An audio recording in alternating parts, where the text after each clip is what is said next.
Hello everyone, this is Professor Mike Radzicki of WPI, and this is SD 558, Introduction to Agent-Based Modeling. Before I describe what we're going to do in the course, I want to take a little bit of time to tell you a bit about myself. Some of you might know me or know about me, and some of you probably have no idea who I am, so I thought I'd provide a little bit of an autobiography, at least with respect to the sorts of things we're going to talk about in this course.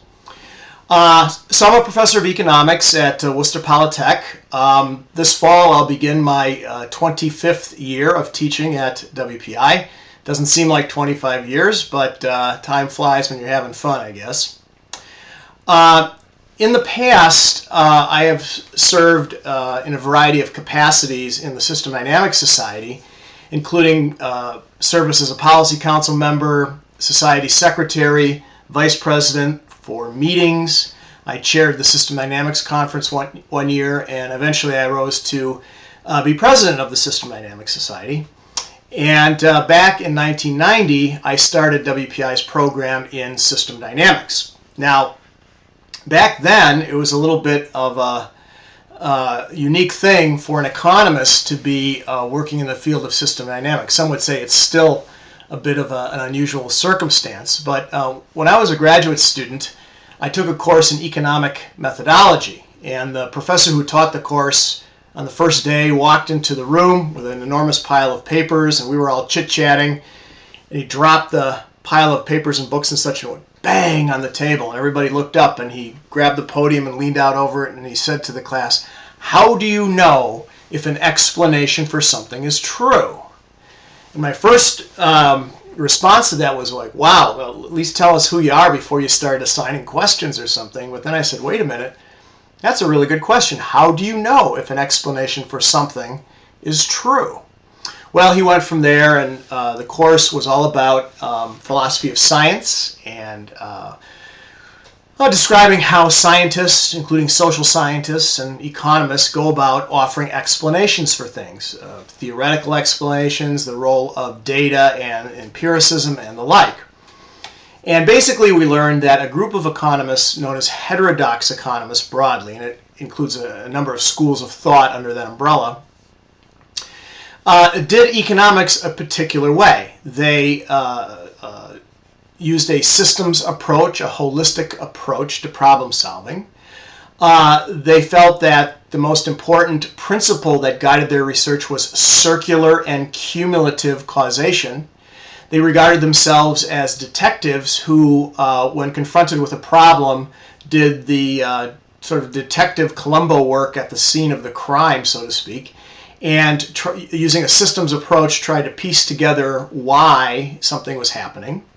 If they happened to find regularities from many different what they called pattern models, they would collect those in a category called real topologies or real types. And if there were some commonalities among the real types, those were principles of economic systems. And as I said, probably the most important one to the heterodox economists was circular and cumulative causation. And then they used those principles and the real typologies to do the next case study or pattern model. Well, when I was learning that stuff, I hadn't heard yet about system dynamics, but by chance, while taking that course, I was in the library and I was looking for something else, and I stumbled upon a book by Jay Forrester. And when I read the material in the book, Jay was talking about how system dynamics do science. They use the systems approach. They do computerized case studies, pattern models, if you will. Commonalities that appear in many different system dynamics models are molecules or generic structures. And if there are commonalities within those, these are principles of systems, the principle of accumulation and the like. So I said to the professor teaching the class, hey, I learned about this thing called system dynamics. It sounds a lot like the methodology used by heterodox economists. And at first he kind of recoiled at my suggestion that economists look into using an engineering technique or something to do economics, heterodox economics, but he said, oh heck, you got to write me a paper, go ahead and write it up. So I did, and I received an A on the paper, and actually he suggested I refine the paper and send it to a journal, which I did, and it was my first scholarly publication. So I spent a lot of my early career trying to figure out how to get economists and system dynamicists to talk to one another. Not just talk to one another, but write papers and do research and do things where each group would accept the other.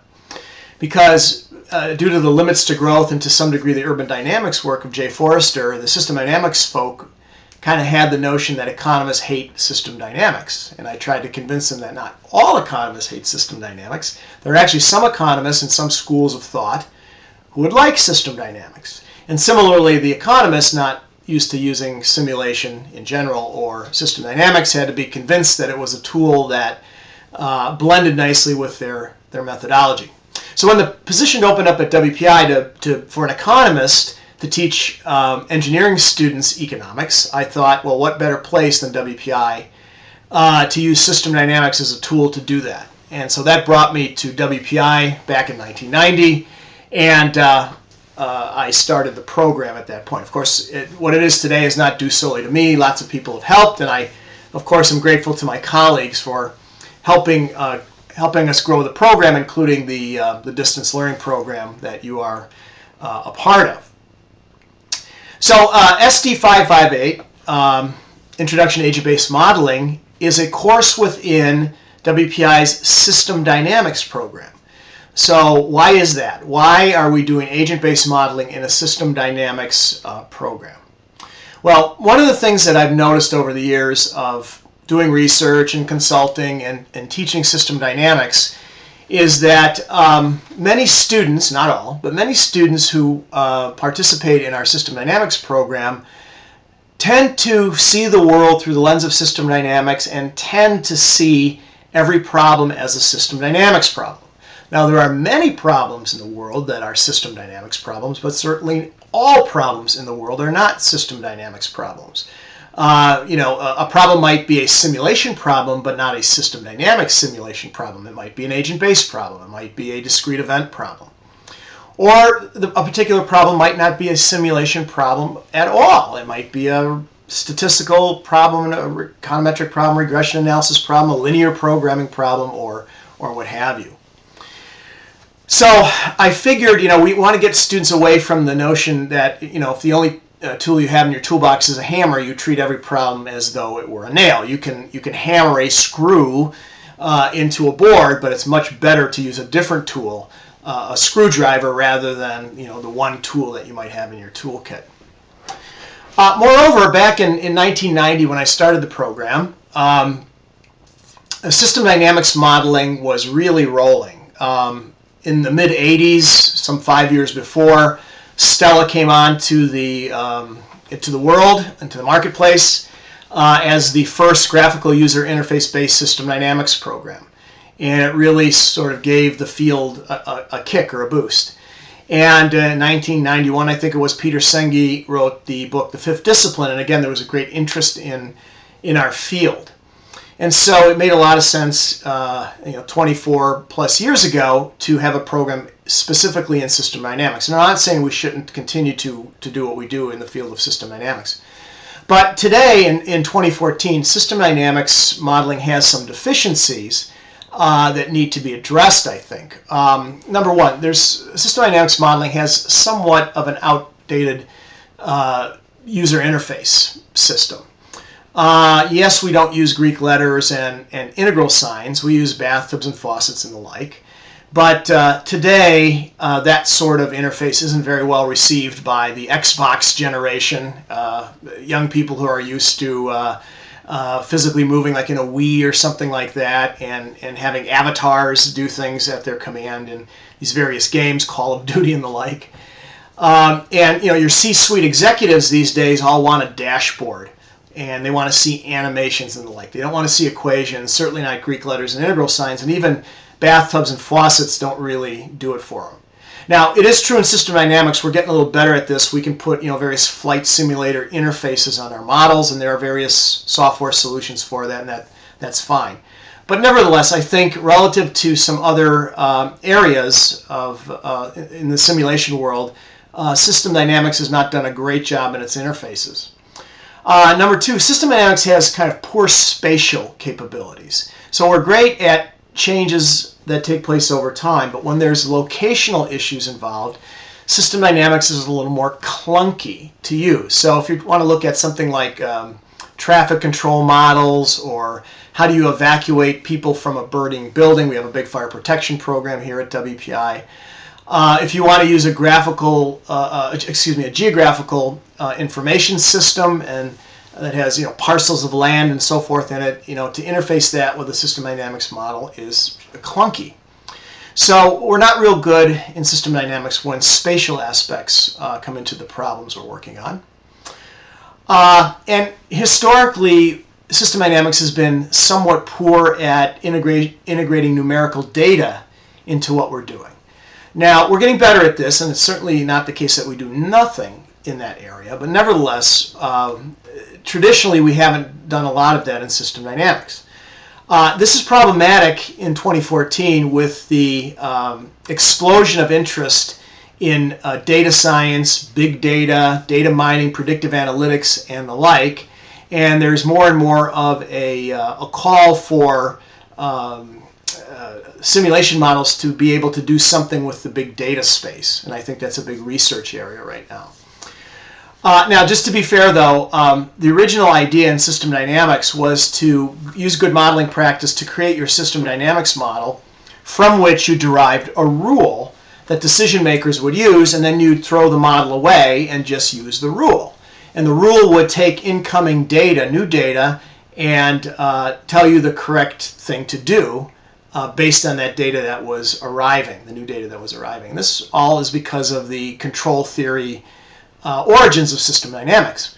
The point is, it wasn't necessary to quote-unquote fit a model to numeric time series data, so doing that was de-emphasized. But nevertheless, there's more and more with the big data thing right now, more and more of a need to confront the use of data in a simulation model. Next deficiency in system dynamics to some degree is system dynamics are created from a top-down aggregate perspective. We start out with a problem statement in words, and then we make it into a set of pictures, a reference mode, right? And then we try to get our model to mimic, its base run anyway, to mimic the reference mode. And that's certainly a powerful way of doing simulation science, and it's all good.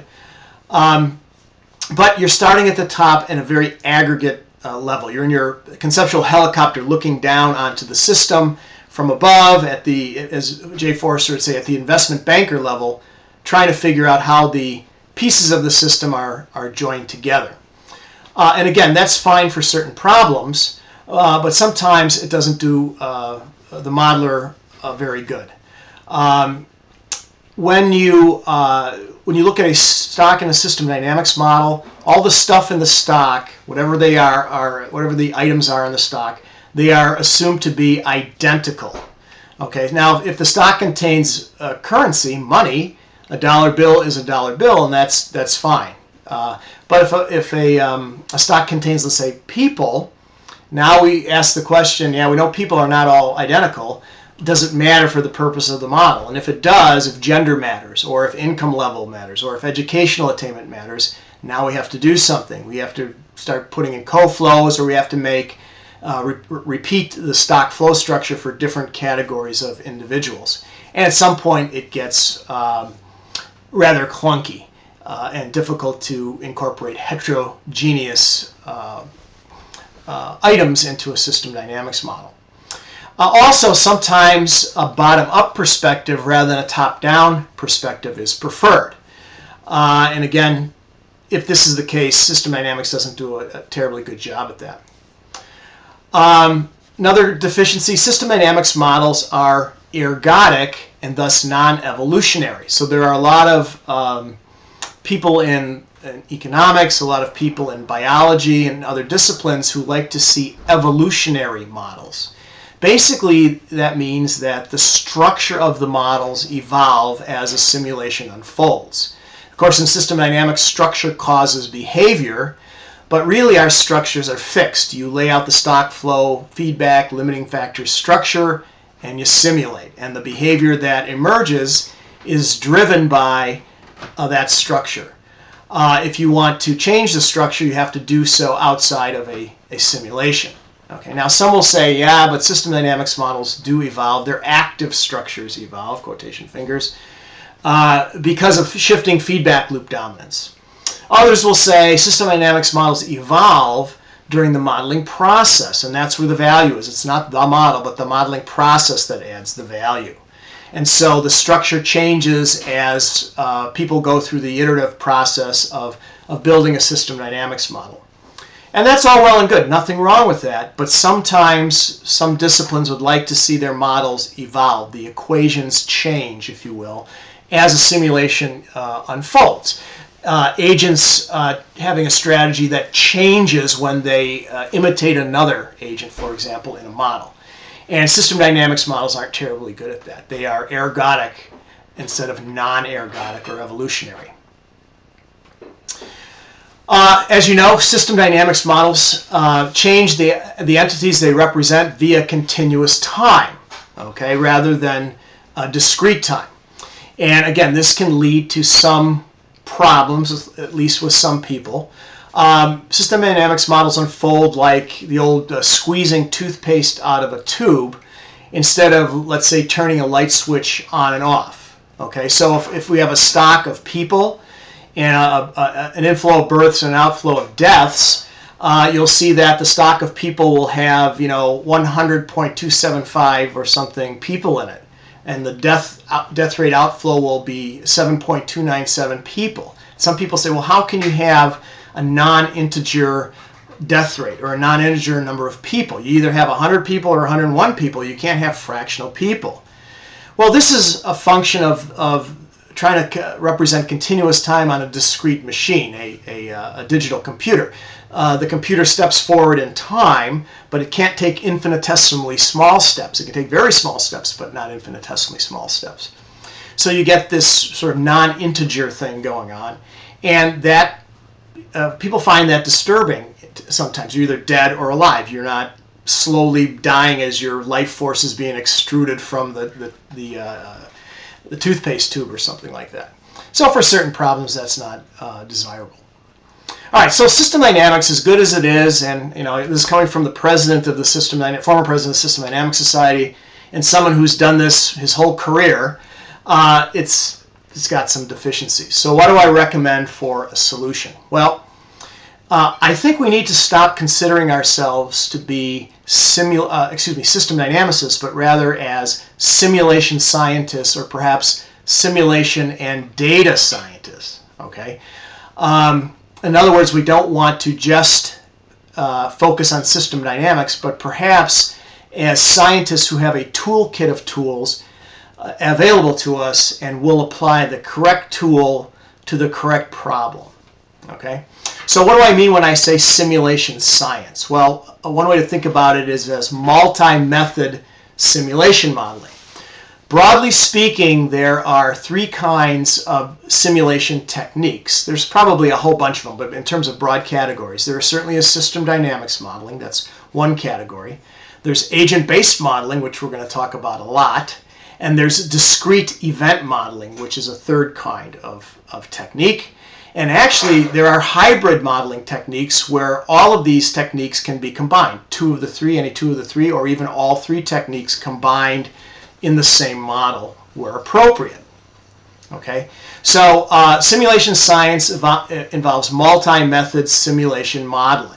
Okay, and when you do that with modern software, you can pretty much address all of the deficiencies I've described with system dynamics. Okay, so I feel that in our system dynamics program going forward, our students should be exposed to all three of these simulation tools, as well as the hybrid modeling, so that they are a more rounded simulation scientist. But I want to push that even a little bit farther. I think we need to start training people to figure out how to interface simulation science with data science. This big push for big data, predictive analytics, data mining and the like that is a very much a hot button issue out there in the corporate world and in the public sector as well. So what do I mean when I say data science? Well, you hear a lot about big data, but data science can also be applied to small data. And small data can be a lot of data, but it's just not big. It's not terabytes of data or whatever the largest measurement they have now for data is. It's a lot. You can have a lot of data, but it's still small data. But either way, it's involved with data science. So data, what is it? It can certainly be numbers, we know that, but it can be text, it can be pictures, it can be audio feeds, Twitter feeds, all this sort of stuff. And so the question is, how does one utilize this information in order to make better decisions? So if I were to describe the steps in data science, a data science project, you'd be picking whatever data you're interested in, and then you have a data management problem. You have to capture the data, you have to store it somehow, and make it easy to get to utilize, and to restore it and this sort of thing. So there's a whole database component to big data. There's something that's called feature selection, and what that means is you got all this information, all these data sets out there. Which ones are salient and important for the problem at hand? You probably don't want all of it, you want just some of it. Well, which is the most important stuff? What are the most important variables or features? There's a data transformation and preparation step. It turns out that the various predictive analytic techniques don't work very well when the data, the input data, the features are correlated, when they move systematically together. Then the various techniques find it difficult to figure out the influence of any one feature on the model's output, its prediction, let's say. So there are tools and techniques for manipulating the features so that the predictive tools can do a better job. Then there's the predictive analytic model building step. You either have data for which you already have the answer. So for example, you would have data on customers and you'll already know if they bought the widget or not. Okay? And then you ask the predictive analytic technique to learn to predict who would buy the widget and who won't, and then you can check and see if the thing has done it correctly because you know the answer. And then later on you feed it a new customer and it'll predict whether that person's going to buy or not, or whether an email is spam or not, or whether a particular transformer is going to blow out or not, and you can swap it out before that happens. Also in predictive analytics, there is the case where you don't know the answer yet. You just have a lot of data and you want to find commonalities, common piles of stuff that are very much alike within the pile and very different between any two piles. So those are the sorts of model building things you would do. Once you have a big small data model developed, you want to test it and evaluate it. How good is it? Can you trust it?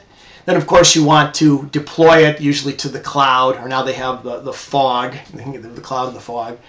And then you have to maintain it. So you have to make sure that it doesn't need to be re-optimized or what have you.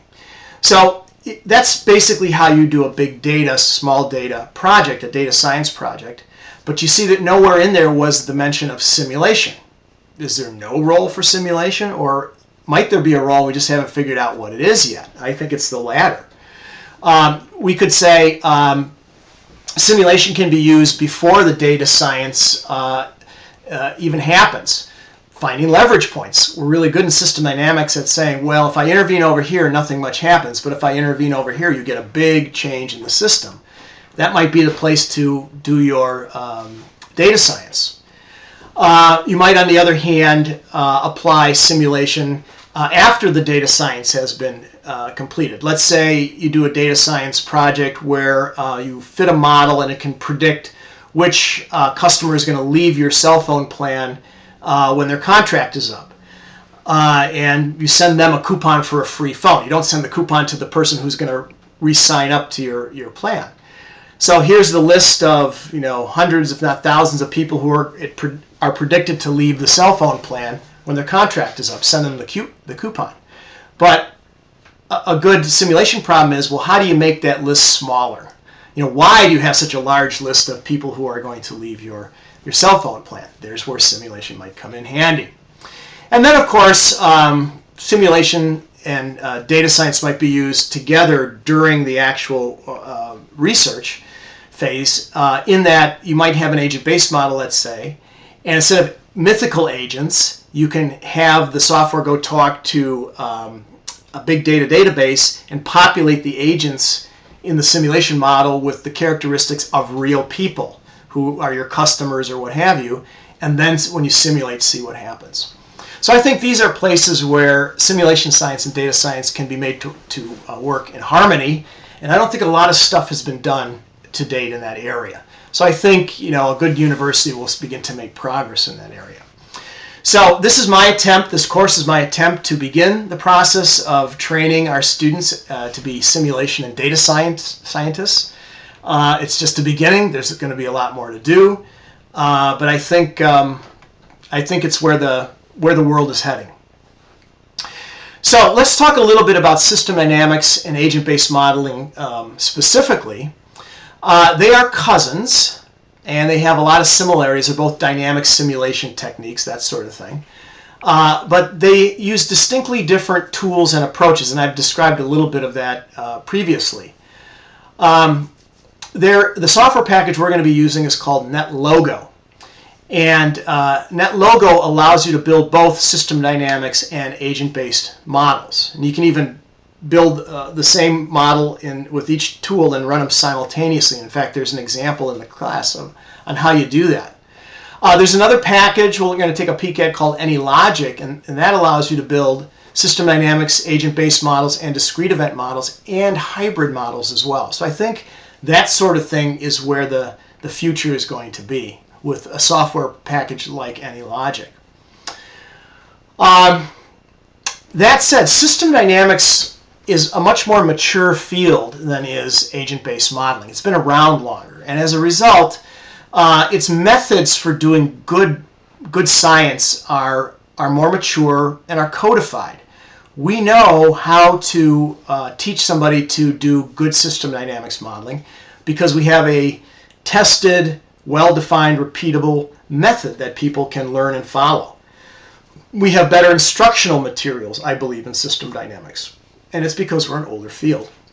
On the other hand, agent-based modeling is a more popular, more widely used technique than is system dynamics, and we can have a conversation, if you will, as to why that is. It's younger but more popular than system dynamics. But because it's younger, there's less of a consensus on methods for building a good agent-based model. This is changing and improving. A lot of attention is turned to computer science and how you develop software for possible techniques for building good agent-based models. But again, it's not as robust, and there isn't as much of a consensus as to how to do it as there is in system dynamics. And again, the instructional materials are better now than they were 1, 2, 3 years ago, but they're not quite as good, in my opinion, as the materials we have in system dynamics, but they're getting better. So this course is going to be an introduction to the field of agent-based modeling. There's going to be 10 lectures in 10 weeks, not counting this one, and there's going to be some bonus material I'll mention in a minute. There's going to be 7 homework assignments, one per week for the first 7 weeks, and then the last 3 weeks will be devoted to doing a term project. If we're to divide the course into 2 parts, the main emphasis of the first part of the course is going to be on the basics of agent-based modeling, the fundamental ideas that underlie it, the software packages, the pros and cons of the packages that are out there. As I mentioned, we're going to use NetLogo. You might see a little bit of AnyLogic, but there's other agent-based packages out there, and they have various strengths and weaknesses. We'll talk about those a little bit. We'll look at some well-known models, papers, books, and websites. And then we'll start building and modifying simple NetLogo models. Duh, that's what you do in a modeling course. In system dynamics modeling, you do the same thing. And we'll spend some time comparing and contrasting agent-based modeling with system dynamics modeling. In the second part of the course, we're going to see a lot of applications of agent-based modeling. And then, of course, you're going to focus on doing your term project. So to be scored for the course, you're going to do the 7 homeworks and do a project. Now, all the relevant information for the course, or most of it, 99%, is on our MyWPI site. I've PDF'd and copied and recorded and what have you, all sorts of stuff for you. There's probably going to be much more than you can handle in 10 weeks. And that's a good thing. You should download that material and you can have it on hand for the future. Whenever you intend to do an agent-based modeling project, there might be something you haven't looked at yet, and you sort of peruse through your collection of stuff from this class, including stuff you haven't looked at yet, and you might find something that's quite useful for you. So I'd rather give you more than less is what I'm trying to say. There are 2 books for the course, and I've already sent out an email telling you what they are, but let me just reiterate. The main text for the course is this book right here. Okay, so hold it up there. Agent-Based and Individual-Based Modeling, A Practical Introduction. And that's by Steve Railsback and Volker Grimm. And they use NetLogo in here to teach you from zero to expert on how to do NetLogo agent-based models. And the first 7 homeworks, or the 7 homeworks that we're going to do, come directly from this book. So it's pretty good as these things go. Up to 1 or 2 years ago, or thereabouts, there really wasn't a book like this for agent-based modeling. There were books, but not textbooks. And this is the first really good textbook that's out there, in the sense that it has homework exercises and that sort of stuff. So this is the required book. However, I will be doing some lectures from the big book of simulation modeling, multi-method modeling with AnyLogic 6, although AnyLogic 7 is out right now. And this is a very good book for learning AnyLogic and multi-method simulation modeling. So if you want to build a hybrid model that has discrete events, system dynamics, and agent-based models in it, this is the place to look. Okay, so, and I think, as I said before, I think this is where the world of simulation is headed, to this sort of simulation modeling. This is optional. If you're not interested in this at all, don't worry about it. Don't buy it, whatever. I think it's like $35 or something from Amazon, so it's not a hugely expensive book as of 2014 prices. And it's pretty good. It's very well written. It's by Andrei Borshev. So I will be providing some bonus material in that I'm going to be working my way through this book this summer as well, and I will be posting video lectures based on this book. It's bonus material. So if you don't like it or not interested, ignore it. But as I say, in my opinion, this is where the field of simulation science is headed, this sort of thing. Whether it's literally AnyLogic is another matter, but I think this is the future. So I'm going to provide that to you as bonus material.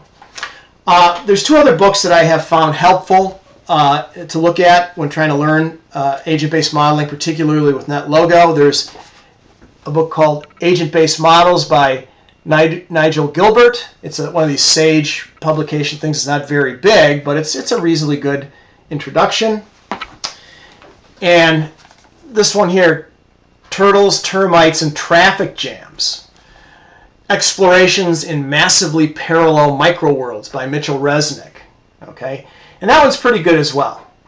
So if you're really into it, if you want to build a library of good agent-based modeling stuff, I would recommend these four books very strongly.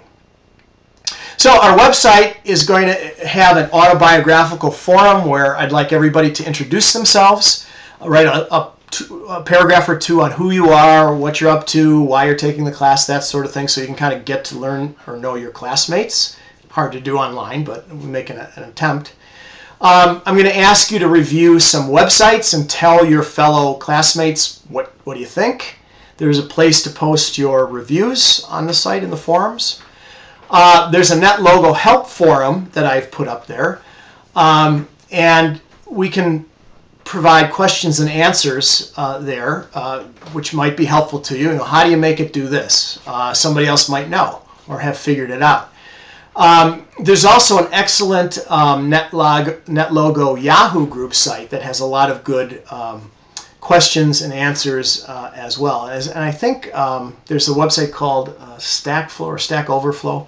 I need to look into that. That is recommended as well for a place to look for help on how to do net logo modeling. So if you're stuck, you don't know how to make it do something and the books aren't helping you, there are places to post questions and hopefully receive educated answers.